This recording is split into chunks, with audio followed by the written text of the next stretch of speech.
Hey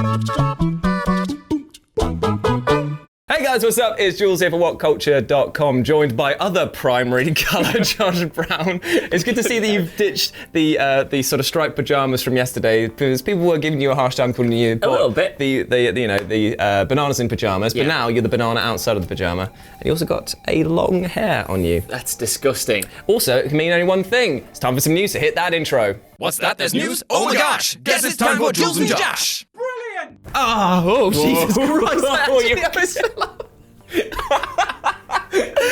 I knew it would happen one day, and this is it. I was taking years for that to happen. I'm so sorry, guys. Anyway, hi, welcome back. We are talking today about our favourite video game company ever, EA. Now, they've been in some hot water in the past with their controversial approach to loot boxes in their games. Everyone need only look back to the controversy that was the Star Wars Battlefront 2 and the pink Darth Vader scene and the whole sort of, is this gambling, is this not? And it did spark off a huge industry-wide investigation into whether loot boxes do constitute as gambling. Yep. And a lot of companies and a lot of countries got very worried because it's a necessary part of their live stream and money that comes in. Mostly money. Mostly money, yeah. But a lot of countries just came back and said, you know what? We've looked at it. We don't actually think it constitutes gambling. But that hasn't stopped this young upstart of a US senator. I think his name's Josh. I should have remembered that because it's your name. Josh Hawley. He stepped up to the plate. He's about to knock it out of the park. He's going, is that a home run? Who cares? I've got a bat.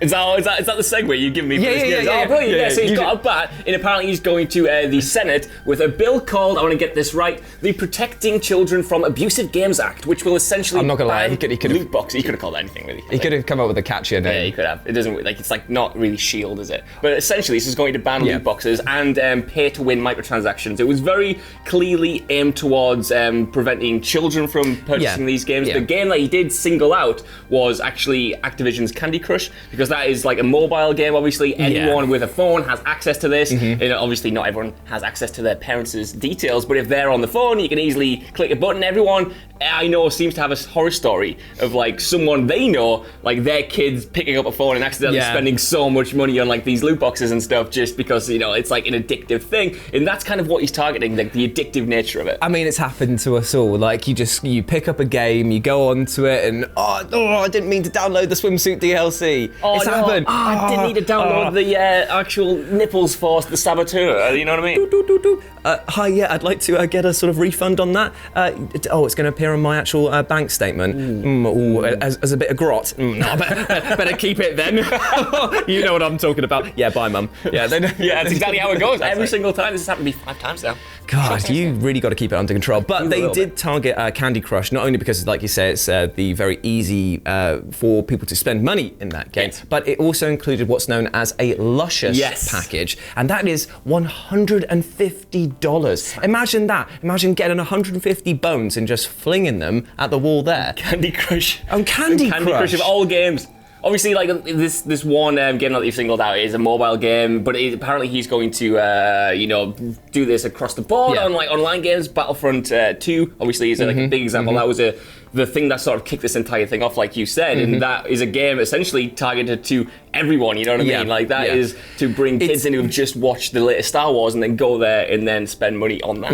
He did actually. There's a few sort of like legalese that we need to say, that it's games that are aimed at minors and games. There's like another little thing that he said here, which was like it's games designed for kids and games that have like a wider audience. Yeah, here we go. Developers shouldn't be allowed to monetize addiction. Yes, I love that in a way, because there's been a whole hoo-ha over whether or not it is, officially gambling, and it isn't obviously legally considered to be gambling because you can't sort of make those transactions that you get in the game, you can't bring them back as legal tender, so you're not technically, playing with real money, if that makes sense. You're offering something else for virtual currency, but all the principles are still linked inherently to the systems of gambling, which is where the line gets drawn. Well, it's because it's randomized. You're using a currency, be it sort of a fake currency. Yeah. I mean, I do hate that that's the way that they've got around it, that you have to use real money to buy fake currency, and it's using the fake currency that allows them to get through a loophole of this isn't gambling. Because there are tons of countries, the UK included, New Zealand was another one, as a few other people as well, that have said that they don't think that it constitutes as gambling.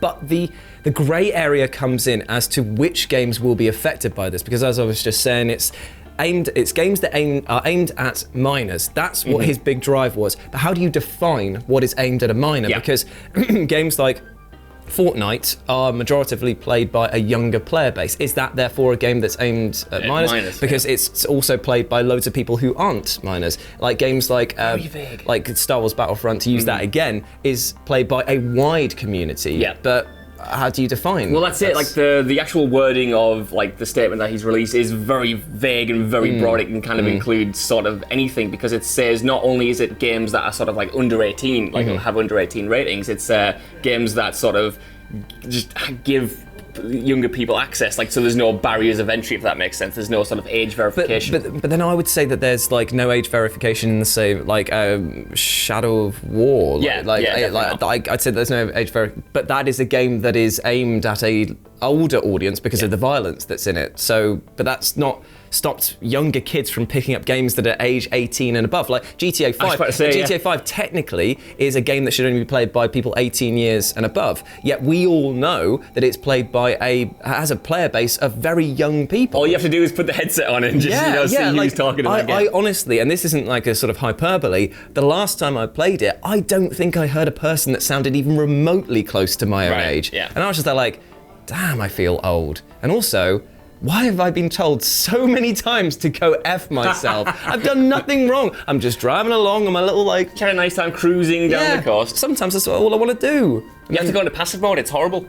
Otherwise you just get bombed by a flying car that comes out of nowhere, Otherwise you just... GTA 5 online, I used to love it. It's a hellscape now, where you can just get wrecked because you don't have as much money. There has been a response to this statement that's been put out by the Entertainment Software Association, who said that, like you said... Again, not a very catchy name. Just come up with like a name like, I don't know, like Fast Blaze, or like... Go on more than that. Sling Dinger. That's good enough. But they said numerous countries... Why do I do this? I write myself into a corner. Why did I think to myself, oh, if I just say something, I'll say something funny. It usually happens. Normally it happens, that's why. Well, it's because it's too early. We just had a fire drill. We have. Let me finish this statement. Go on then. Right, they said that numerous countries, including Ireland, Germany, Sweden, Denmark, Australia, New Zealand, and of course the United Kingdom, determined that loot boxes do not constitute gambling. Right, okay. We look forward to sharing with the Senator the tools and information that the industry already provides that keeps the control of in-game spending in the parents' hands. This is very dismissive in my opinion. They're saying, like, so. I hate that they have to get out in front and just say, look, it's not gambling. Like we said before, there's a loophole, it's not gambling, even though we're doing all the practices of what gambling is. Yeah. Look, it's fine, but it's not. You are still preying on addiction. I think Josh Hawley, in what he's been saying, he comes across a little bit like an old man yelling at a cloud at times, because he takes aim at like social media, and he's sort of very against like these companies sort of like using their tech to get people in, which there is an argument there, and it's potentially too far down the extreme of one way to solve this problem, but he is definitely onto something. Like, that addiction certainly breeds the desire to spend money on a game, and it is often quite predatory. I mean, I do find it quite unfortunate that, like, I had a quick look at what his sort of other policies are, and like you say, it's not as balanced and measured as you probably would hope. Yeah. Like, in the grand scheme of things, you'd want somebody who actually is of the age demographic that would probably understand the most about it. Yes. I am very, very grateful that there is somebody willing to step up to the plate and say, like, look, we're going to try and make, and understands that video gaming as an industry needs to be protected in some ways, because it is being exploited, it is being treated like the Wild West by some of these companies, but maybe we could find a better representative. However, it gets the ball rolling and the conversation started, and I tell you what, people like Activision, EA, Bungie, all these other people are going to be sitting there going like, oh, actually now they're starting to take it seriously. It was a lot of bluster a year and a half ago when people were like, it's going to change, it's going to do this, Belgium are doing this, and blah, blah, blah, blah. And now it's actually getting to the point where they're going, oh crap, we're seeing a bit of mobilization against it. Especially after, all of these companies have just given their end of year financial reports, like we were talking about yesterday, in a huge, huge bulk of Activision in particular. Like, their profits and stuff are made from microtransactions. We collaborate in that video about like why they don't make any games anymore, and that's because they don't need to have loads of games, they just need to have a core few, and they make like $8 billion a year, which is ridiculous, but obviously this is only being introduced into the Senate. There's no guarantee it's going to go through, but there will be a huge pushback from these companies because they're not only making so much money, but they've doubled down on this messaging, and they don't want to be sort of defeated. In that EA news, they were saying that they promising shareholders that they're going to push forward on like these live services and these bigger games and monetization. This is going to hamper that. And that it definitely is if it's going to if it actually works. But like you said, it's going to get the ball rolling either way. I did think about it in terms of what hurdles he might be coming up against, and not only is he going to be going up against some people who could spend literally millions of dollars on a legal team to sort of shut this right down and maybe populate the Senate with a sort of like worm tonguey in the ears, don't vote on this sort of thing. But I was thinking that this will affect free-to-play games more than anything. Yes. Because if you pay money, they might use that as a sort of thing saying, okay, you've made a decision to pay money into that, therefore you've recognized that out of choice, that is your thing. And gambling or anything that constitutes a near gambling, a pseudo-gambling in there, is something that you have bought into in the terms and agreements of purchasing a game. That's your choice. A free-to-play game, though, where there is literally zero barriers to entry in terms of cost, I feel like that would be on more shaky grounds, because you are basically saying, come one, come all, here's a bit of the sweet stuff, and now I'm going to charge you little bits just to sort of like keep you going. It's like a drug pusher mentality. Like you just need that little bit It more, is, the first one's free, bruv. Yeah, well, it is like, all you need is that push, especially in my experience with loot boxes. I'm not like, I don't really buy them, but I remember for a long time, I was very adamant that I wouldn't spend money on like these services and stuff. But then after I did it once, it was kind of like,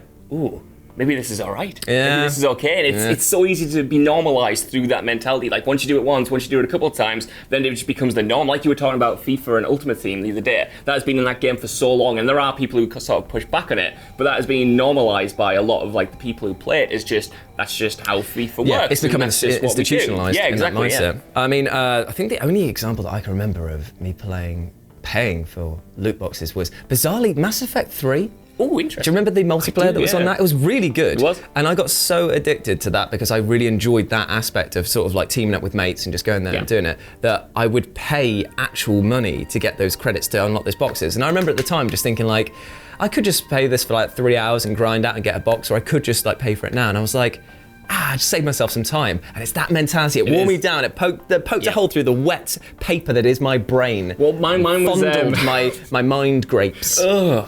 Mine was Pokemon Go, when I ran out of Pokeballs, and I thought, you know what, I'm just going to spend £1, because £1's not anything in the grand scheme of things, but those pounds add up, baby. They do. And Mr. Pokemon sitting there going like, thank you so much. Thank you so much. Just put it in my pocket. Put it in my pocket. Anyway, right, so that's been the news.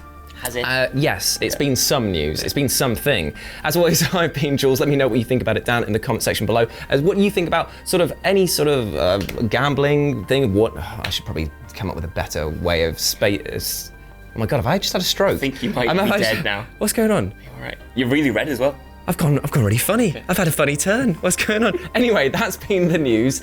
Let us know what you think about it down in the comment section below. What are your thoughts on gambling as a practice in gaming? Do you think that it constitutes as gambling? Do you think this is the turning of the tide, that we're going to see a huge rising up of people saying, no, no more, take that box out of here, you shifty Oh, God.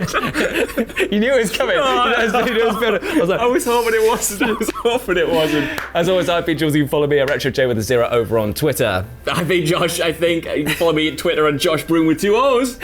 You have been awesome. Never forget that, and we'll speak to you soon. Bye.